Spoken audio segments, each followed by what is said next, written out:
Hey, yeah, what's happening? Chinese here, also known as China L. Colston, actress and independent filmmaker here in Brooklyn. Today, I'm joined by Stephen F. McLean in Chicago. We'll be doing a film reaction to the wonderfully funny film 40-Year-Old Version, starring and written and directed and produced by Rada Blank out of New York. Steve, you want to introduce yourself, and then I'll go into reading what it says about the summary on IMDb. All right. Stephen F. McLean, musician, music educator, actor, writer, director, a little bit of everything. Okay, here in cool. Chicago. Right. So I'm going to read the 40-year-old version. This is what it is on IMDb. And this is the last day of Black History Month, so it's perfect. So it was released, according to IMDb, in 2020 on Netflix.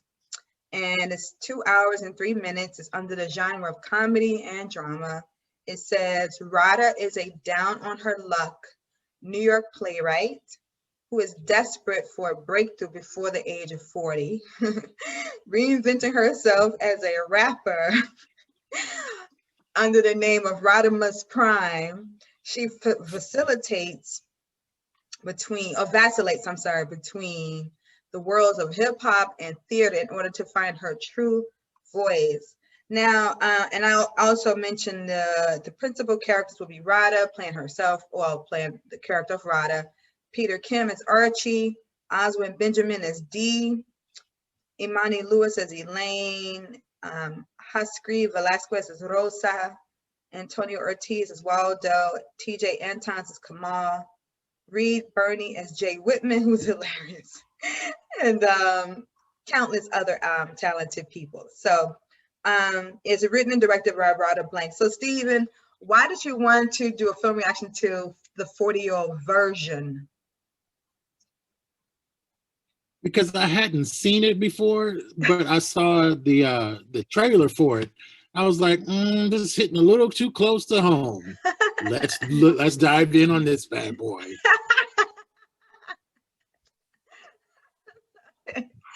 Okay, so you want to tell us, we can start with either saying how the first scene impacted you, the writing, the directing, how it was captured in the film sense, or the acting, whatever you want to start with, how it impacted you.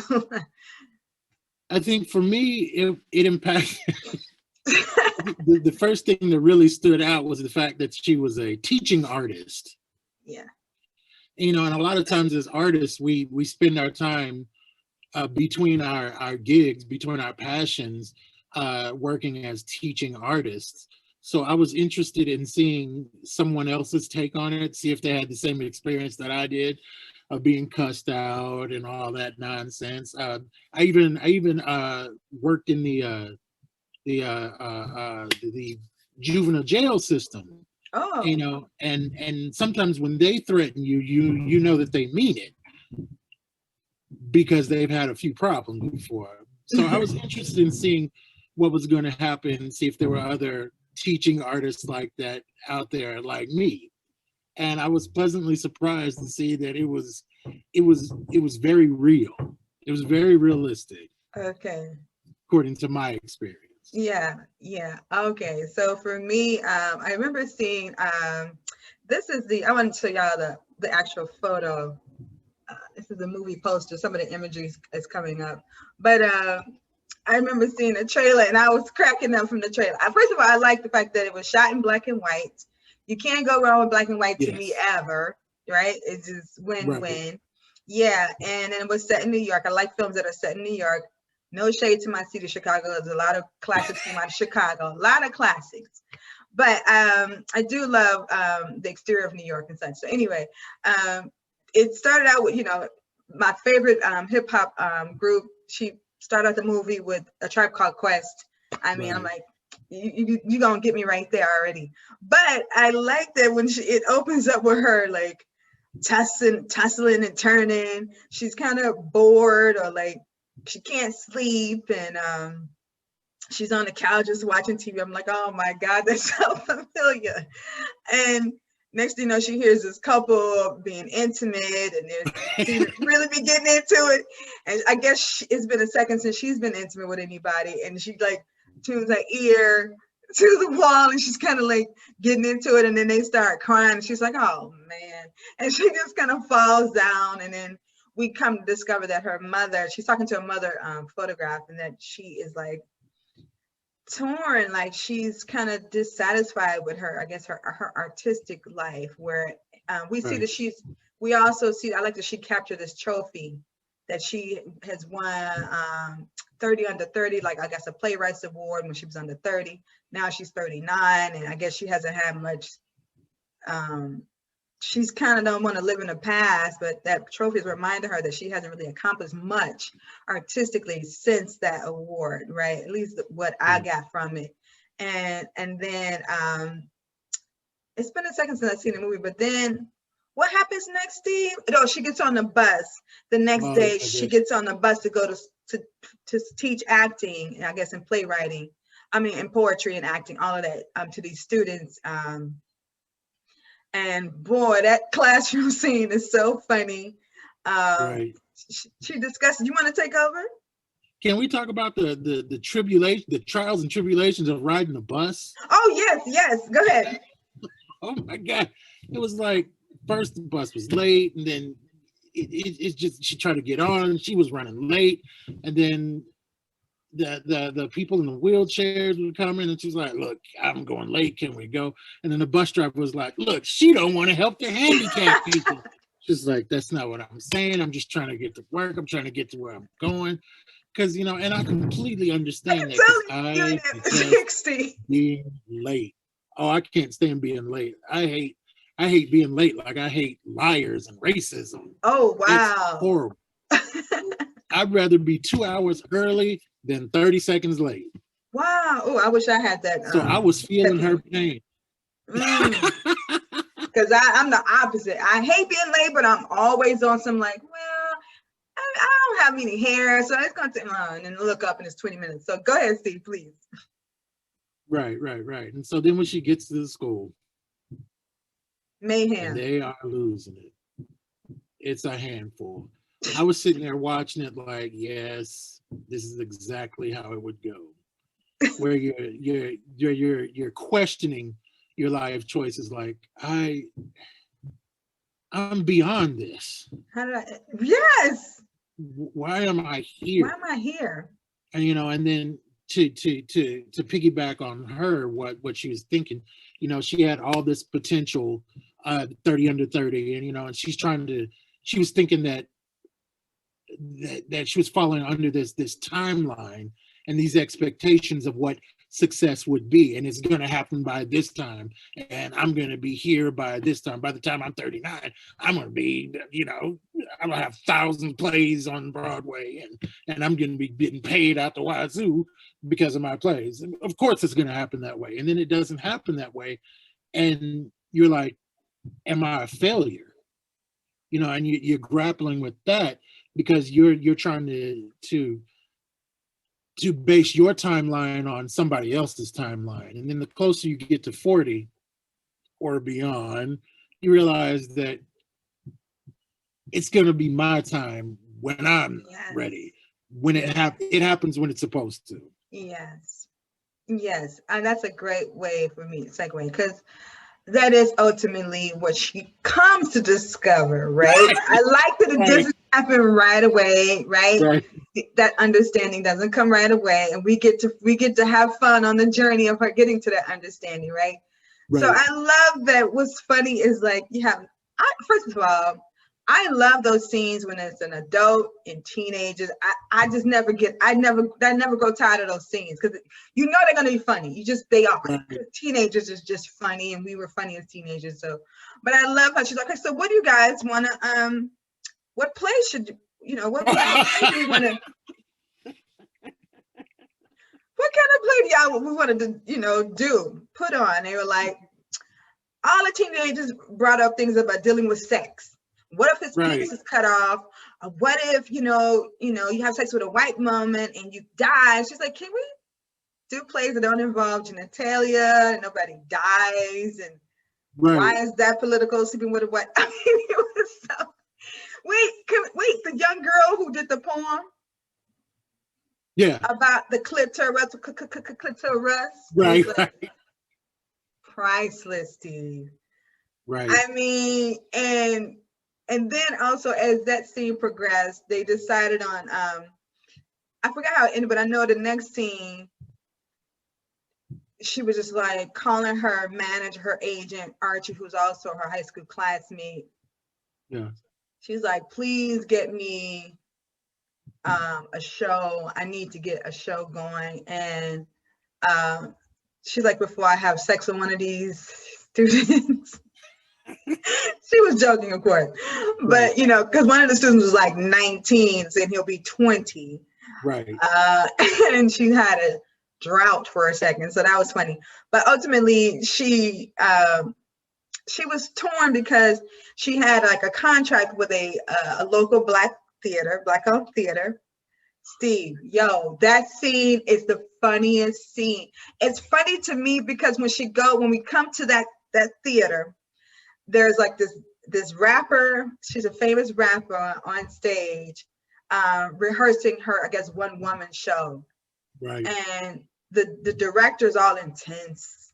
He has the locks. And then his assistant comes over and he whispers in him. He's all timid, hilarious, whispers in his ear. Also, I want to comment on the guy who whispered in his ear. No role is really that small because that actor had basically nonverbal scene, but I remember his performance. Right. Right. It was funny, and I knew who that character was without him speaking. And to me, that speaks to his craft as an actor. Right. Without speaking, without overdoing it, without trying to upstage the other actors, without trying to steal the scene, and you work it. You work with what you have, and you bring the truth to the world of this show, the truth to this scene, and you serve the scene. It's all about serving the craft, serving the art form. It's not about me. It's not about you. It's about the art form. It's about the craft. And I thought it was beautiful. It was so beautiful, and it was a wonderful example of like, even if you get a nonverbal role, work that role. Because you can tell that this guy, I'm going to assume that this actor, he did a backstory on that character. Though he had no dialogue, none. His interpretation was so impactful and memorable. He clearly did backstory on him. Right. He was a real person. He wasn't just a day player thrown in. No. An actual person. No, bravo to him. I just wanted to shout him out because it's honestly, it's for me, it's not even easy. When I get like a one-liner, that shit is not easy. If I get a whole bunch of stuff or like several lines, I can, but for some reason, when I have one-liner is harder to me to deliver and make it memorable than a lot of stuff.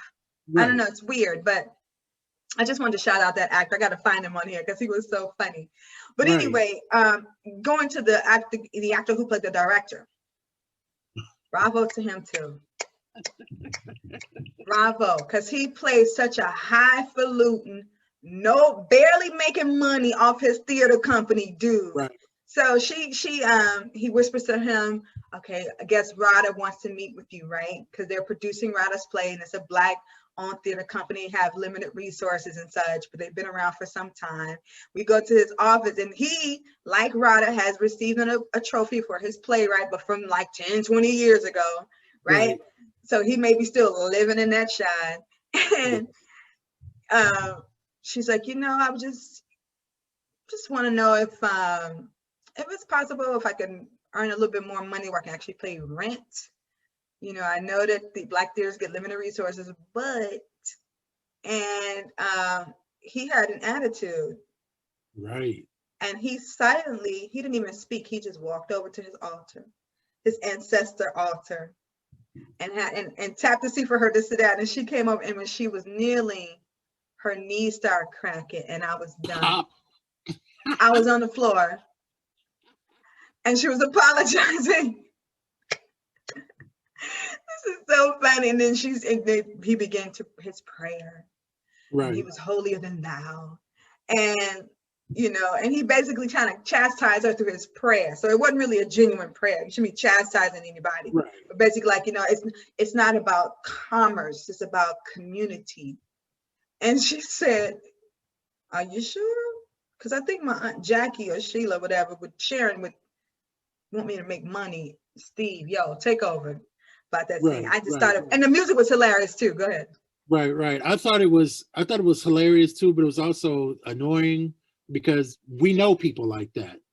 Yes. Those holier than thou and oh, I won this award in 1942, so I know what I'm talking about.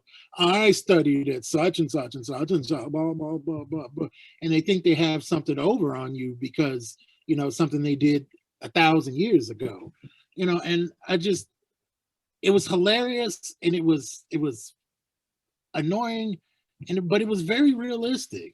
Very. Even down to the chastising at the ancestral altar. Like, I'm gonna go tell my mama. That's the vibe I got from it. I'm gonna tell my mama and my family, they're gonna beat your ass. Yeah, who are you to ask for more money? We know you have expenses, but who are you to ask? Right, and I'm sure he was making money. He was trying not to dip into his pockets or whatever. Yep. He's the head of the company, so of course he's making money. He's probably taking stuff off the top and not giving out. Does it sound like I'm getting a little personal here? No, but it's very real. They get all these grants and all type of grants from the city and the state and the federal government. It's like, but then they allot a little bit of money to the playwrights. Like, without the playwright, without the story, there is no need for actors or you or an audience or this even theater house. Right. Or you go to those theaters and they spend all this money on sets and make sure the set looks good and the show's terrible. Yes. Like, I used to go into theaters and I'd be like, and I'll look at the set we and won't I'll be mention like, any names. Yeah.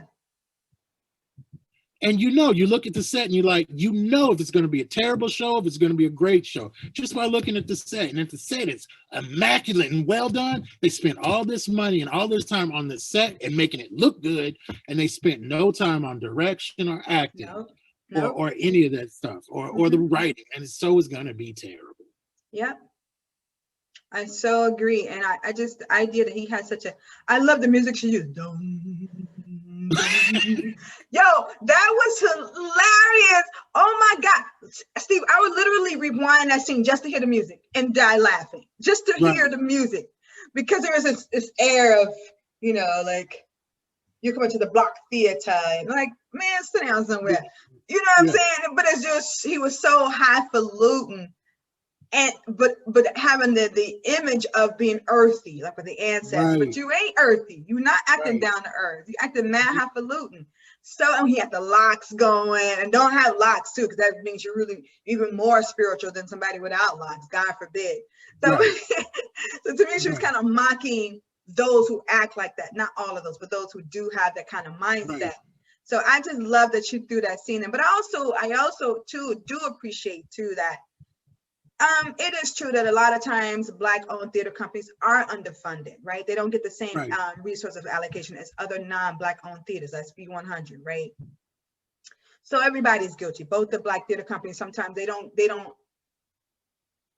give as much money as they should to the playwrights, right? Because it's like the playwrights, we I'm not a playwright, but storytellers, whether it be film or theater, we have mortgages and rent and light bill and gas and, like yourself, children, like we have expenses, right? And so we want to use our artistry to sustain our way of living, right? And exposure does not pay for any of that. Not exposure alone. It sure doesn't. Nope. Thank you, Steve. Thank you for saying. And I think that was her point. You saw her, like, she's like, I want to be a part of your body of work. It's Black-owned theater, but I still have rent to pay. Right. And you need to take that into consideration, like increase, my fee or something. But he was so so uppity about it that, anyway, I just thought that was a funny scene, but it was a good commentary too. Right. And also, as a writer, you put your heart and soul and time into this piece. Time probably more than anything.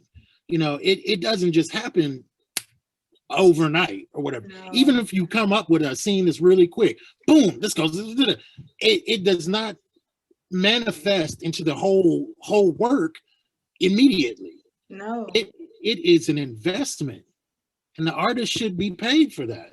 Yes. Yes. We spend so much time in rewrites. I mean, rewrites alone, and then we're not even get into like the virtual readings of it, or the before the pandemic, the table readings of it. Right. You know, actors have to take time out of their day to come wherever the table reading is. You got to get it, you know. So it's like there's a whole process involved in just the writing of it, and then we don't even get to the reading of it, so we can hear the dialogue and the action and make revisions that are necessary, you know, whatever. So and at the end of the day, the audiences are coming to experience a story, right? Right. The story, and we know it takes a village to realize a story, right? That's why everybody's important. Every person who contributes to the storytelling is important, but at the core, it starts with the storyteller, right? Right. So pay them their due. Go ahead. Right. You can't have the story without the story. Somebody's got to be in charge of the story. Yeah, that's all. And just pay the storyteller so they can sustain themselves. Right. Yeah. And make more stories. And make more stories to reflect. Right, yes. Right, because they're going to give you all of them, show your appreciation, and they will be more than happy to give you more. Yes. Yeah. So shout out to Rada for making this narrative, because it was really necessary. Right. And to give civilians, I like to call them, anybody, and as a musician, I'm a civilian to come to music. I love music, but I'm not a musician, so I'm a civilian in that world, right? So civilians of the storytelling world, she gave me a little sneak peek. She kind of opened the curtain and said, look, right, this is what it takes. This is some of what it takes to produce a story that you get to experience on Netflix or Amazon Prime, or even at the cinema. Like, this is what leads up to what leads up to the final product. Right. So yeah, so we didn't mean to belabor the storytelling, but we just want to shout out storytelling, because we're both storytellers, and even before we were, I always appreciated the craft of storytelling, because to me, it's like, you know, to have nothing on a page and then have something that is tangible and that is humanized, you know, I think that's it takes a great deal of discipline and perseverance and creativity. We don't want to leave out creativity. So anyways, in keeping in line with the story, so she meets up with her agent. Oh, so she's when she leaves the theater with the Black-owned theater company, I forget his name, she's like, when does she gets inspired, Steve, at her house to start rhyming, because she's listening to some whack ass hip-hop music about bake that cake and girl back it up. She's at home, she's kind of, I think when she goes back home, she's kind of depressed, and she's like, mommy, talking to her mother's photograph who passed away, and she's like, mommy, what should I do, like, you know, she's at a crossroads, and she hears somebody playing that music as they walk, that whack ass, girl, bring that cake back, let's bake it, and he's something sexual, there's no creativity to it, nothing, it's just like, and she's listening. She's like, she remembers that she used to rhyme in high school, and she starts like ad-libbing, right, Steve? Right. And then she's ad-libbing, she gets more and more inspired, and she starts to feel more empowered as a storyteller through rhyme. And she has epiphany, what if I start rhyming? And then that's when she meets up with her talent agent. And you want to take over from there with how he reacts to this wonderful new epiphany? He thinks it's the most ridiculous thing in the world. Like, let's just focus on what you can do. And he tried to remind her of what she has done and the awards she got, and how rapping and rhyming is a young person's genre. Yes. In not so many words. Yes.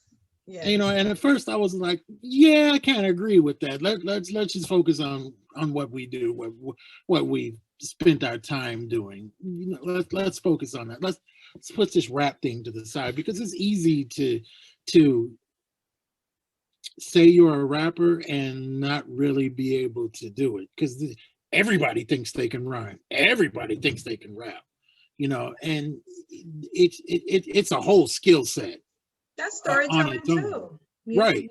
Hmm. Yeah. That's storytelling. And just to say that now, what I do, I can appreciate was she did have she had the background of rhyming. It's not like it came out of nowhere.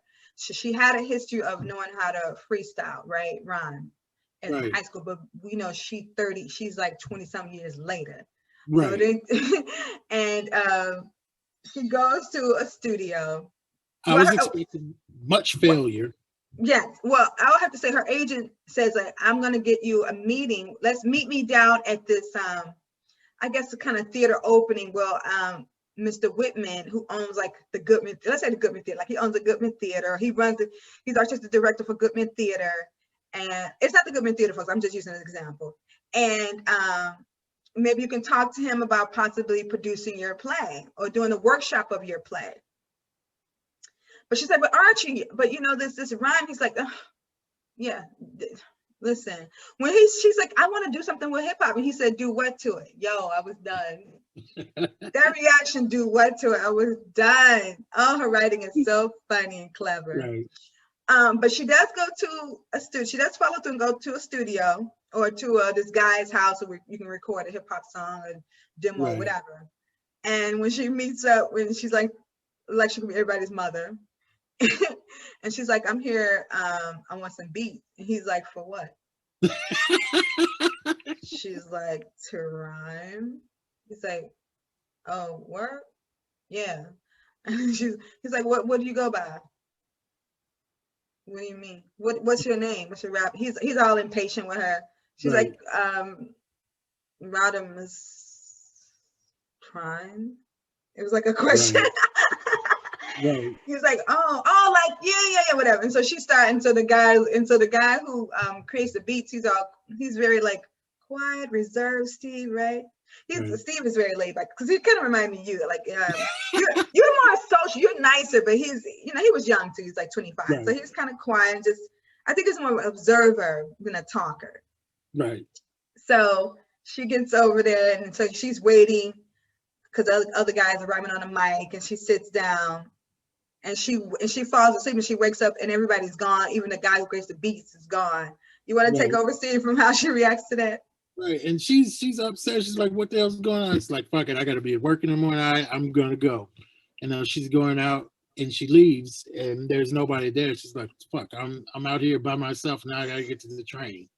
Right. So she's all mad and she goes to the train. And I think I didn't realize how crucial this scene was going to be until later. Yes. That she was pissed off about having to go to the train or whatever by herself or whatever, and then she goes and then she comes back like the next day or whatever, or the next couple of days. Mm-hmm. And I'm like, why is she still holding on to this? Just let it go. Let it go. I was so against her rhyming. I was so against her rapping. I was like, get back to writing the play. Do what you do. Do what you do. And I was really getting angry. Yeah. And then he plays the beat, and I'm getting angry and angrier and angrier. And then she starts rhyming, and I'm like, damn, what is happening here? Yeah. And I was like, I need to rethink my whole life, because why was I so against her? And which is dope writing. Right. She was spitting straight fire. I was like, damn, I'm trying to find this song because I want to bump it. Yes, exactly. Right. Exactly. And that was a turning point, right? Well, because the audience, we're like, oh, she's whack, and like, oh my God. And then she started rhyming and it's making sense. And she's rhyming about what is frustrating her, right? And that's the best type of art. Right. It's like, or what brings you love, whatever it is that inspires you or motivates you. She expressed it in her artistry. And even the guy who was laid back, the guy who produced the beats, he even looked up like, right. She's got bars. Right. She's serious. Right. I thought it was fantastic. Yeah. I don't like to admit that I'm wrong. I hate it, but hey, I was way off on this one. Yeah. I was like, maybe you could have a career as a rapper. Yeah. The Yeah. world is yours now. Yep. Yep. And it was like, it stood out among that trash that she kept hearing go by and cars and stuff. Because it was, again, no really real creativity. And the guy who produced the beats, he comments on that later to another MC. So we'll get back to that. But then let's go over to, she's feeling good. And she's about to leave this, you know, recording studio, home. She, the guy is like, oh, hold on for a second. Let me, you know, I can walk you to the subway. Because she chastising him for not walking her. Nobody walks her.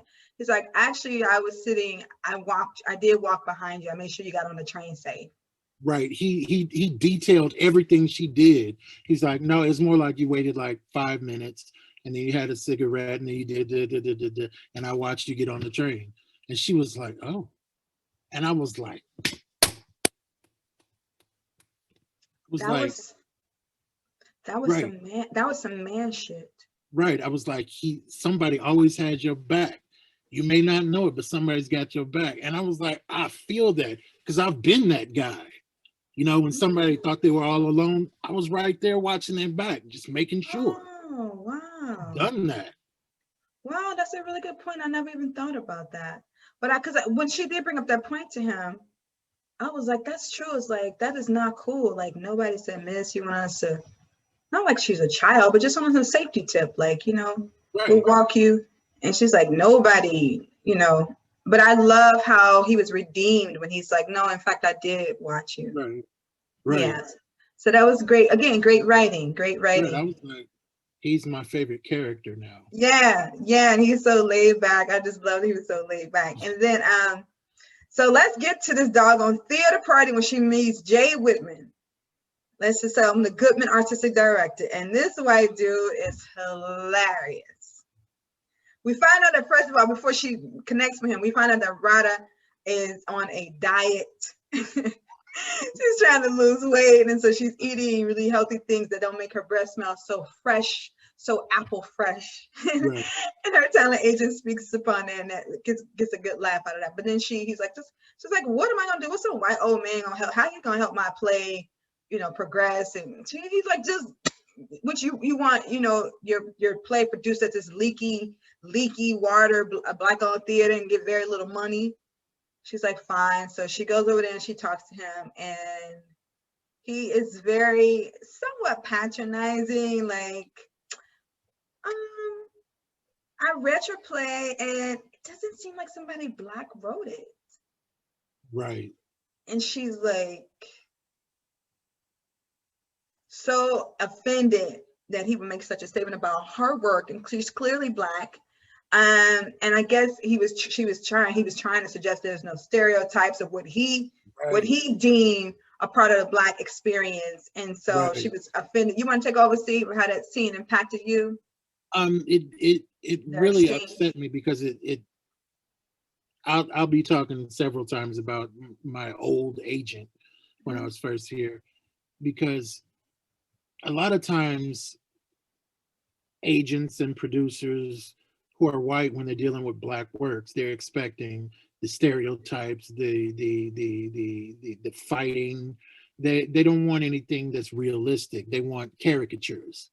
Mm-hmm. So this Jay Whitman, or whatever his name is, he was wanting caricatures of black people. He didn't want black people. He didn't want black stories. He wanted black caricatures. Mm-hmm. He wanted something to make him feel better about mm-hmm. being white. Mm-hmm. You know, and something to be able to laugh at black people for. Oh, that's how they talk. I know, I work with them all the time. Mm-hmm. You know, and then later on, we'll get to that later, about how he tries to change it. You know, trying to oversimplify the black experience, like right. So from his perspective. Yes, and the thing is, what he thought the black experience was. Right, and it's like, no, you are an outsider looking in. I don't care how many acquaintances you have or even friends. That does not make you black. Does not make you have an authority on the black experience, because you are in fact not black. I cannot speak about the Italian experience because I'm not Italian. I can You enjoy know what it reminded me of? what? You remember, you saw Bamboozled, right? Yes, You I remember did. in the scene where the white woman was talking to Delacroix and was like, "Oh, I know, I understand. I have a degree in African American studies." I I have a was black like, wife. "So what? So what? Right, right. You're still white. You still don't have the experience of being black." The key word is you have to study it. We don't have to study Right, it because we are it. right. Every day, Yes, all my life. we don't have to study it first, sir. Uh, So yeah, so that little commentary was beautiful because like he was like, you know what? I was thinking maybe I'm looking for somebody to write my Harriet Tubman musical. And she was Oh like, yeah. that exchange was so funny. She was like, and then she just choked him. Priceless. And what I love was I thought it was like just a thought, and it was not a thought. She literally choked him. She I literally was thinking the choked same. him. Loved it. I Loved was it. thinking.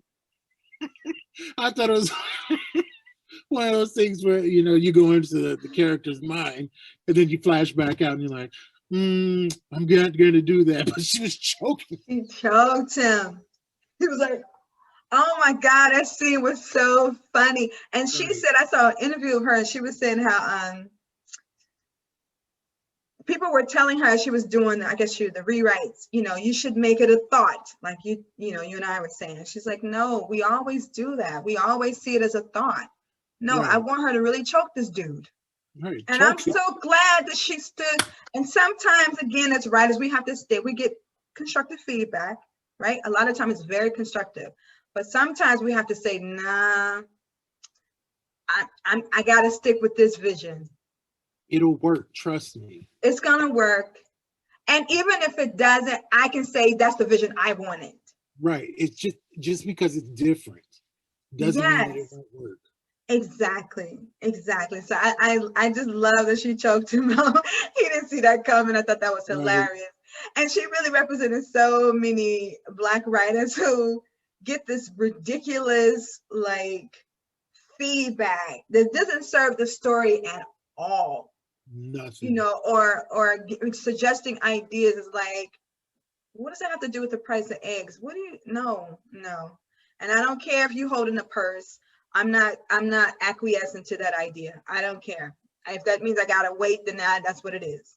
So I love that she was kind of like, but the story would not be interesting, right? If she just like, forget, I'm not doing it. And so as time progressed, her talent agent slash high school classmate, I'll just keep saying talent agent, Archie, he persuaded her because she started thinking, she wants to progress, Steve, and they can pay her way more money, of course, than the Black-owned theater, because again, non-Black-owned theaters get way more resources, even though we need it more than they do, but that's what it is, fine. Right. So she said, fine, I will do a workshop. And they have their first meeting. And he suggests ideas. Now, I think one of the ideas was not bad, actually. So, I also liked it about how she wrote him. Like, not every idea he suggests was terrible. Like, let's be real. Like, Right. some things I'm like, okay, I can see her expanding, this part of it. Because otherwise that would have made him a caricature, right? Like if he had no solid. Right. Right. So right. I thought that was really good writing. So, but he's like, but he's like, and to me, it seemed like she was kind of rebelling. She was like, I'm gonna put the most ridiculous caricature on here and see if this dude celebrate it or say, this is ridiculous. I didn't want some. Nobody would, but he thought it was hilarious. Oh, the sassy Black woman who doling out unwanted advice. You could tell she's just like, I'm just gonna write the most ridiculous and see if this dude. And this dude totally was like cool with it. And some of the things, remember the dude was like, but you need to we need to see that it's about gentrification, but we need to have somebody personify gentrification. And that was his way of saying we need to have a Caucasian cast to round out this story. But in all honesty, Steve, can you really have a play about gentrification and not have those who are gentrifying the neighborhood in the play? What are your thoughts about that? Can you do it, or maybe you can? I mean, to me, it was like, it would have been like Raisin in the Sun. Oh, true. With what's his name, Linder. Yep. Yeah, who comes in like every once in a while. Twice. I can understand if they had the character, the gentrifying character. Here we are discussing a fake play. If they had the gentrifying character come in every once in a while, as the heavy or whatever. But they turned that character into a main character. Yes, they did. And it bothered me. Yeah. Because, and this is just real quick, because I wrote a screenplay back when I was like 25, 26, and I showed it to my agent. That young, you're hungry, and you're willing to do anything. She's like, well, maybe you should make the main character, the main woman, white. There's a lot of interracial relationships. I was like, but I don't want to. It's like, it won't get made. There's no market for Black love stories. They really said that? Yes. Me being 26 and wanting to get my screenplay made because I needed to be a 30 under 30. That's what my goal was. Like, boom, I'll get this film made. And it'll be boom. And then I can change it later on. So we had a reading. I changed the woman's race to white. She was a white woman. And we had a reading, and my friend Carla Stillwell was there, and she came in and she was like, she looked at me and she said, how dare you? As a Black writer, we need to tell our stories. How dare you give this prize to this white woman? And that changed my whole mindset. And I took my screenplay back, and it did not get produced. The agent said they had some people interested in producing it with some white people in it, but when it was all Black, they were like, no. I was like, okay, I'll just do it later. Yeah, and it's been about 20 years. Yeah, but the thing is though, a great story never expires. Nope. Yeah, you just have to get, connect with funders who wants to tell that story, wants to share that story with the world. Yeah, I appreciate you too. Reading it now. You're reading the story now. Oh, that's the story they wanted. That's the story they wanted. No, don't displace the culture. Stop trying to displace the culture. Right. But I like, so when she made the adjustments for Mr. Whitman, and if you spell it Whitman, it's really Mr. Whiteman, but she left the E out. Bravo, Mr. Whitman. And then they had the rehearsal. And so Browder said, I want a Black director. Okay. I want a Black director for this piece. Can we at least get that? So of course you can of course we want that too. And then we have the first rehearsal or read through or whatever, and it's a white woman. And he had the nerve to say, she's like, I wanted a Black director. He's like, hey, we tried, but all the Black Broadway directors are working. And she's looking at them side eye, and she's like, and then Mr. Whitman said, but hey, this woman, she's directed Raisin in the Sun. And she looked like, yeah, but should she have? Right. And I think too, it was kind of like, sometimes they'll be like, well, she's a woman. No, but she's not a Black woman. Right. That is not the same. Right. It's like, give the opportunity, the economic, the artistic, and the visibility opportunity to a Black woman, not a white woman. They have way more opportunities than we do. So she was like, and she's just like, okay, forget it. She was just like, fine. And so they had their first rehearsal, and the first rehearsal was hilarious because the white director, so the two actors, the Black actors, they were like delivering their lines, and the Black girl was like, why is she talking like this? And Rod was like, what do you mean? The director's like, what do you mean? Right, because she had been in the She was like, right. what was she 'Cause saying? she had done the other readings of it, where right. Yes. And then she was using all this type of like Southern slang and we be gotten and it was just like, why she's like, because she has this old soul. She's like, but she's under 35. She's like, I know that she's under 35. I know that. But just keep doing the dialogue and I'll just keep, I'll make the adjustments. But the black actress was like, this is not making sense. And then the white actress like, I know why she talks like that. She's like, because of race. And then the white director's like, no, it's not about race. This moment is not about race, but it is. right. It is. It's always You're oversimplifying the black characters. You're saying this black, she's not articulate. No. Her husband's aren't, she's like, the husband's articulate, the white girl's articulate. Why is she, basically, she didn't say, I'm paraphrasing, but she's like, why is she talking like she's never read a book? Right. It's like, because she's Southern and then again, so because you're from the South, you're not articulate. Yeah, you're automatically ignorant. Yeah, so it was like she was really combating all these oversimplifications of black language, right? And vernacular. And I was like, wow, this is so interesting. And then the white director's like, this soy milk, it's not about the milk. She was trying to make it so deep. This represents love and community. This is not about milk. I was like, but bravo to the actress, because she was so good playing this director who was misguided, thought she had all the answers. She probably was like, I have black friends. I directed Raising in the Sun. I know about black culture. Right. I drive a black car. I drive a black car. I live in Harlem now. So I'm children go to public school. My husband's black. Right. So I know about black culture.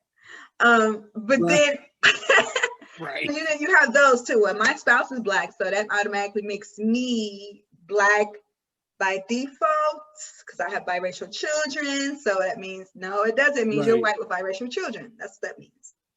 So then her boyfriend comes. Right. You want to take over, Steve? Your reaction to her boyfriend coming and wanting to take her to a hip hop for women over 40 or whatever? Oh, the producer or whatever. Yes. So he wants to take her out to this. Where were they? In Brooklyn. Bronx? A battle. Mm-hmm. The Cypher. Yes. Yeah. The Cypher. Man, and not for it at first because she wanted to get back to making money because she had tried to perform as a rapper and it didn't work out because someone had slipped her something. No, she had smoked some herb, right? And I was like, this is gonna be a bad idea. But so they took her to Brooklyn to this real underground rap battle. To be bad. This is gonna be bad. Something's gonna happen. A fight's gonna jump off. And like they're in a boxing ring, right? Yes. And these women are spitting fear and venom. And I was like, damn, if I had been in the audience for this, I don't know if I'd have been able to contain myself because it was raw, it was unfiltered, it was just straight, just brilliant. It was genius, and after that scene, I'm nowhere near a rapper. I am nowhere near a rapper, never tried to be, never thought about it, never even considered it. After that scene, I was like, damn, maybe I want to try to be a rapper. Maybe I can try to be them because they were phenomenal. I was like, damn, no music. It was just straight a cappella, just straight the rhythm within them. Killing it. I was like, damn. It was really old school hip hop. It was like they would like kick a beat under them, right? And then they would just right. Did they kick a beat under them, right? Oh no, was it a beat under them? Nothing. Nothing under them. Nothing. Okay, all right, you're right. It was nothing under them. Yeah, I was like, whoa. I mean, and it inspired her, like to see her eye, like she kind of like melted, and to know that he had taken the time to say, look, there are other women in your age group killing it. who are like fire MCs.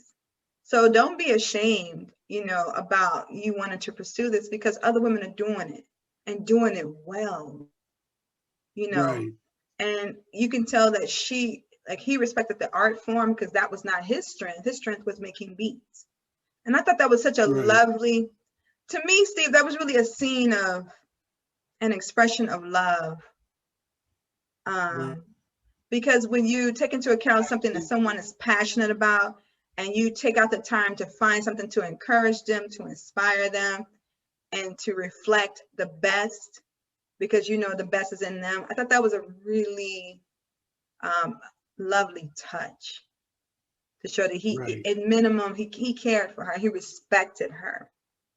Right. And And he saw her. He said, yes, thank you.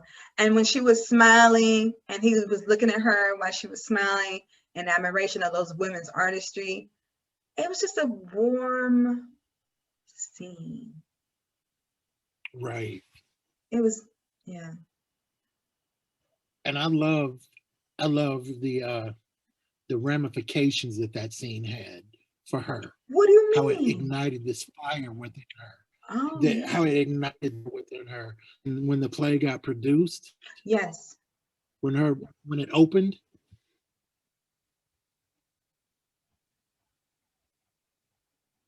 and how she found her again. She found her voice. Yes. I always say, like, I think it's similar to sometimes I had a saying where I'm like, I just misplaced my self-esteem. That's all. I just have to find her again. Because sometimes you get in a place in life, whether it be in a relationship or whether it be, you know, artistically, you don't like where your journey is going, and you just misplace your self-esteem, and you just have to find him or her. And when you find them, honey, you never let them go ever again. And I feel like she found her self-esteem, her artist esteem again, when she's like, no, this is a bullshit ass play that I just threw together. The heart and soul of the play is totally eradicated because of this dumbass artistic director, and I only surrendered to him because he had the purse to pay for the production, but the soul of it is gone. My soul. Right. And I sold my soul. I sold my soul. I'm totally accommodating. It's one thing if the audience don't like. It's one thing if the story that you wanted to tell and the audience don't like it, then that's what it is. But it's the story that you Right, wanted to tell, how you want to tell it. But for the audience to love a story that you didn't want to tell, it's like there's no satisfaction in that.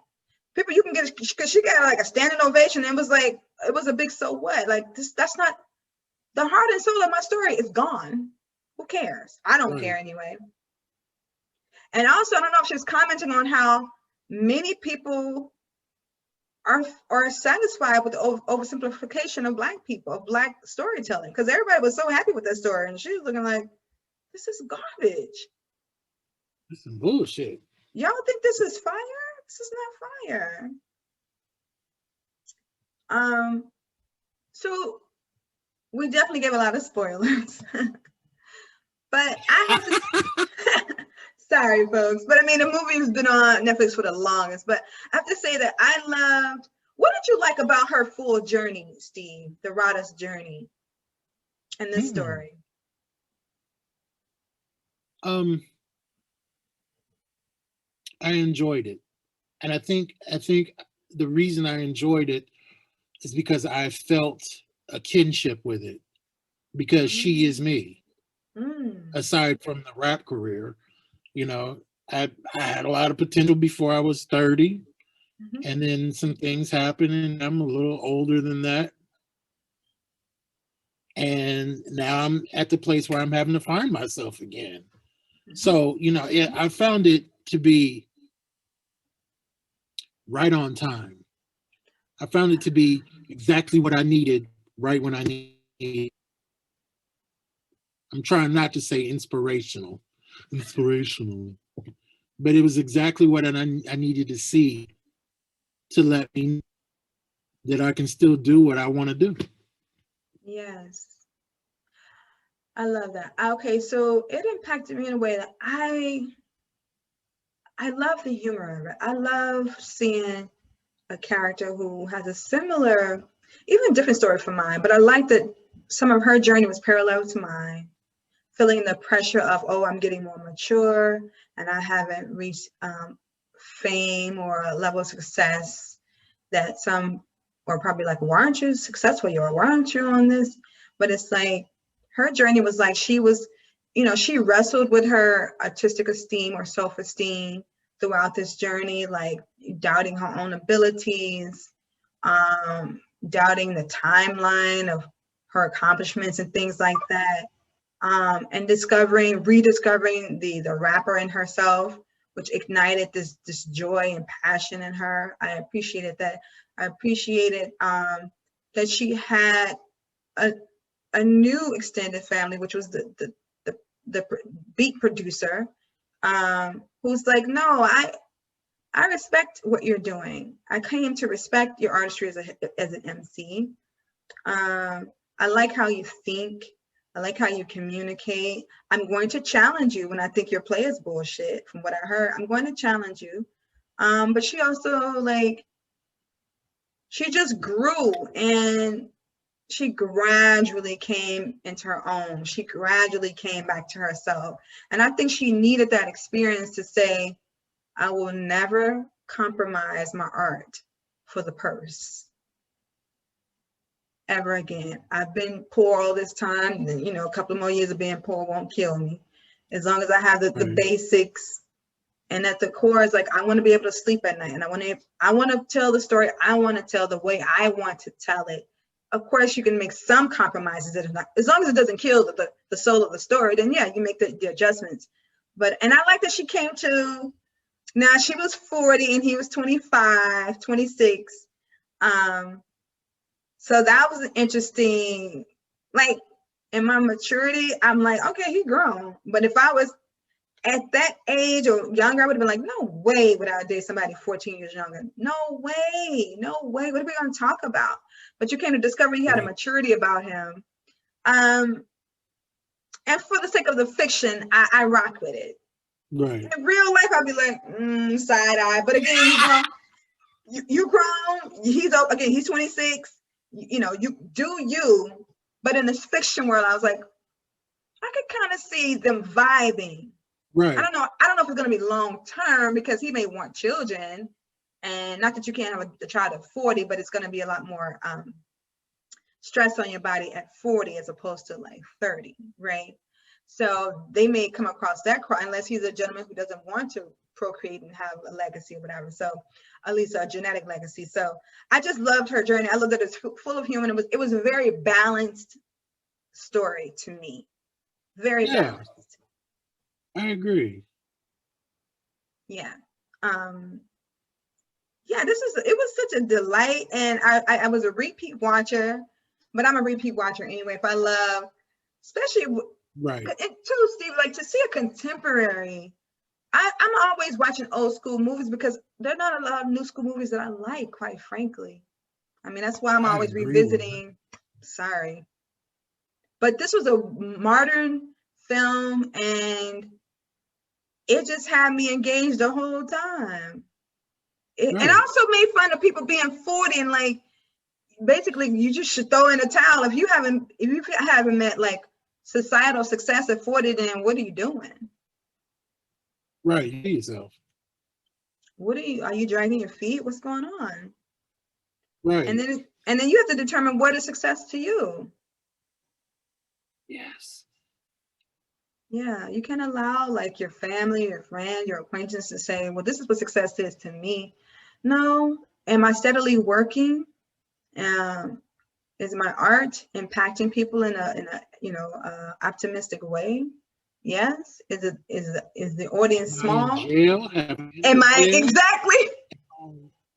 Am I on drugs? Right. Am I a good parent? It's like it's a lot of success. There's many ways to measure success, right? And right. I think that was a really good way of her saying, you know what? I mean, I don't know how many more white theaters are going to hire her after that. You think she's going to have anybody reaching out to her? No. But sometimes you I have don't know. the rebellious white theaters are like, I like the boldness that you exemplified. And it just takes that one, and once that one picks her up, then everybody's gonna start picking her up. They're followers, right? And let me just say that I meant to say, any theater companies who have substantial resources, if they heard about what she did and why she did it, Black and non-Black theater companies, well, hopefully they'll hear about her bravery and say, you know what, we want to produce your theater, I'm sorry, your play with the heart and soul attached at our theater company, because we like. Go ahead. Right, because you took a risk. Yes. At how you had. Yeah. And we're edgy like that. Right, exactly. We like it. No, but legitimate, there are like Black and non-Black theater companies who love people who are like, no, this is small compromises, yes, but substantial compromises to the storytelling, no, I'm not doing that. And they love it. They're like, yeah, we like that. We like people who like, no, I'm going to stand strong on the way I'm telling the story. So bravo to Rada. I thought it was so funny and such great storytelling. Any standout performances for you, Steve?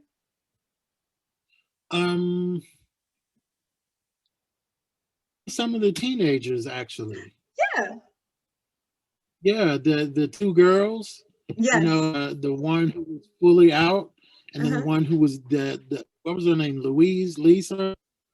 I something. forget. She was dealing with her own feeling of what it meant for her to be a young, and how to deal. It was really small, but it was huge and impactful. Yeah, very good acting, very good acting. So it has been around. Yeah, and it has been nominated for. Oh, I'll go ahead and read some of the nominations just to shout it out. So, Rada Blanc, she won Best Woman Screenwriter at EDA Female Focus Award. She won Best Breakthrough Performance for the same. Nominated for that. Yeah, and then she also, under the Black Film Critics Circle, she won Rising Star Winner Award. It won a Best Picture nominee. She's also nominated under Black Reel for Best Outstanding Director in a Motion Picture, Outstanding Screenplay, Outstanding Score, Critics' Choice for Best Comedy, Outstanding Achievement in Casting. Oh, okay. Most Promising Filmmaker, Breakthrough Film Art nominee, Best Comedy Film nominee, Best Original Screenplay nominee, and she was nominated for Independent Spirit Award for Best First Feature. Steve, maybe you can get that. Nice. She got a lot of and she was Gotham Independent Film Award Best Screenplay winner. Yeah, so they got a lot of awards and nominees. Honestly, too, Steve, like that is one I have to say, I will strive. I'm striving to win a Best Screenplay award. And it's because God is the technical aspect of screenwriting is so challenging. Like filmmaking, I'm really comfortable with filmmaking. Like I'm really in my stride with filmmaking. But screenwriting, the technical aspect, is really challenging, y'all. It's really, so when you get nominated for Best Screenplay, that means your ass was really fine-tuned technically. It's not easy. You want to speak on that, Steve? Man, there's so many tiny details that go into it. And it's just, are you writing from a writer standpoint, or actor standpoint? Don't direct the writing, don't write the directing. It's just so much that goes into it. And at your heart, you just want to tell a story. There's so much that you have to think about, so much you have to put in, so much put in. Yeah, it is very, like, the technical aspect of screenwriting, storytelling, yeah. But the technical aspect of screenwriting, that stuff is like, don't put too much dialogue. Don't really use monologues. If you can show it, don't say it. If you can say it, you know, it's like, it's just, yeah, it's not easy. So when you get that type of award, it's like you've mastered the technical aspect of screenwriting. Also, too, another thing is too, a technically savvy screenplay does not always move the audience either. So it doesn't guarantee people will be moved by your story, but it does please people who are, you know, technical screenwriters. They're like, oh, the screenwriting, but it's like, at the end of the day, if it doesn't move the audience, nobody gives a shit. Right. It's just like technical acting. You can be a great actor but if you're not moving anybody, it doesn't even matter. It's a shrug shoulder moment. Yeah. Right. So I just wanted to, okay, so let's rate it 5 stars on the filmmaking of it, the cinematography, the audio and such, and the acting ensemble and the screenplay itself. So go ahead, Steve. You want to do the filmmaking itself of it? I would say the filmmaking of it,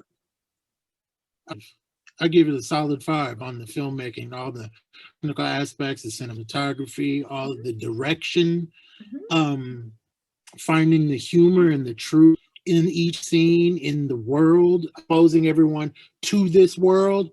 5, solid. Okay, the ensemble acting? Ensemble, 4.5, 5. Okay. Because there were some things that could have been a little bit stronger. Okay. You know, and the screenplay still solid itself, though. And the screenplay itself? 8, 9, 10 out of 5. It's one of those screenplays where you want to read it and pull it apart and see how you can compare yours to it. Does that make sense? Yes. Because a lot when I watch a film or whatever, every time something happens, I'll check the timestamp. Me too. Me too. All right, it's coming on 10 minutes. It's coming on 10 minutes. We should know everything. We should have it set up. All right, 28 minutes. What's this? This huge conflict. Yes. Yes. Because yeah, because I'm like, in 10 minutes, what's the dilemma? By the 20 something, what is the character going after? Who's the antagonist? Yes. What's happening? It ain't happening. It's garbage. Yeah, and Act 2 is the most challenging part. Lord have mercy. So Act 2. Do a whole show on Act 2. Let me tell you something. I'm gonna get to my rating, but to me, when it comes to screenplays, so for me, Act 1 and Act 3 are easy. To me, Act 1 and Act 3 are like, you're born, that took no effort for me to be, and you die, that takes no effort. But the living, that's Act 2. That's the challenging part of life, not being born and dying. That shit is easy. But Act 2 is the living, and Lord have mercy, to make it substantive. It's like, so anyway, to my rating, the filmmaking itself, I'm gonna give it 5. Screenplay, 5 is an 8, 5, and the ensemble acting, I would say 4.5. 4.5. Yeah, I'll say 4.25. Yeah, like that. Yeah. So, but overall, 5. I really enjoyed this narrative. So funny. Shout out to the Black and White. Shout out to her playing a Trump Conquest. Yeah, so anyway, I hope you guys enjoyed our discussion and us blushing over this wonderful film, 40-year-old version. Yeah, hats off to you, Rada Blaine, for making us laugh and reflecting some of our experience as storytellers and artists. All right, y'all. Take care. Peace. Chinese. Peace.